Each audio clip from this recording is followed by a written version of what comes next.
Another platform for the celebration and exploration of African filmmaking has emerged. On Wednesday, the first ever Africa Cinema Summit kicked off in Ghana's capital. The recent huge success of the Nigerian Netflix thriller The Black Book is a reflection of the growing international reach of African productions. And earlier, I asked the CEO of Ghana's National Film Authority about what she sees as being the ambitions of the Africa Cinema Summit. The Africa Cinema Summit, just as the name states, is focused on actual cinema exhibition.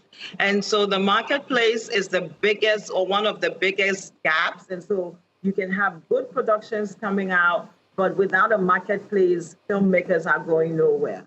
And the entire continent of Africa has less than 1,700 screens. I mean, compared to France, we know that France has over 6,000. China has over 60,000, the US 40, India 11, and yet a continent of over 1.4 billion people have less than 1,700 screens. And so the Cinema Summit really is focused on, one, the growth of content, just like you said, but as well the marketplace and cinema exhibition, to be specific. And so this is not a festival exactly. This is actually a summit. It's the first gathering ever of cinema investors, exhibitors, builders, architects, studios. I mean, all players, stakeholders down the value chain on the African continent. And we are really excited about that. So it's trying to bring together, trying to boost the overall infrastructure needed within the African film industry, both from the side of, viewers to investment. Is that what influences some of the remarks I've heard that you've said recently, which is that you think that despite all the excitement about the continent's filmmaking potential, that it's far from having fulfilled its potential? What's your vision of the scope on that front? Well, I can tell you for sure that we are barely scratching the surface. I mean, Africa is a continent of over 54 countries with many diverse people, cultures, stories. It's a continent of storytellers, and we haven't told those stories. There's obviously huge gaps, like the lack of infrastructure. Cinema is one of those.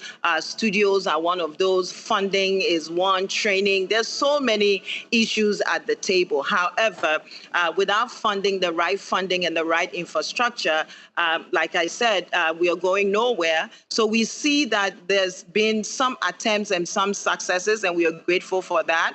But we think that the world is losing out without Africa at the table. And I must say, in just 7 years, Africa will have over 40% of the global youth population. And by 2050, over 70% of the global youth population.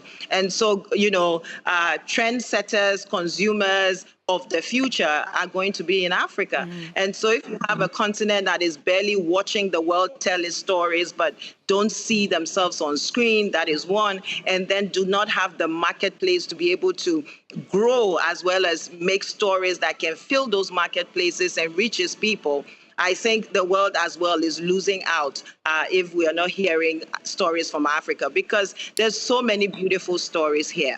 And how did day one of the summit go? Do you feel that some of the ambitions that you have will move just a little bit closer? Is there anything that you were particularly excited about? I'm excited about a lot. First of all, the networking, the conversations, the businesses, has been going on. Today, the president of Ghana, Nana, His Excellency, the president was at the summit at the beginning and, for instance, talked about tax incentive as something that the government of Ghana is looking at. The king of the ruler of the Akwemu people was here promising land, setting aside land for the development of a film city. And so many things are happening.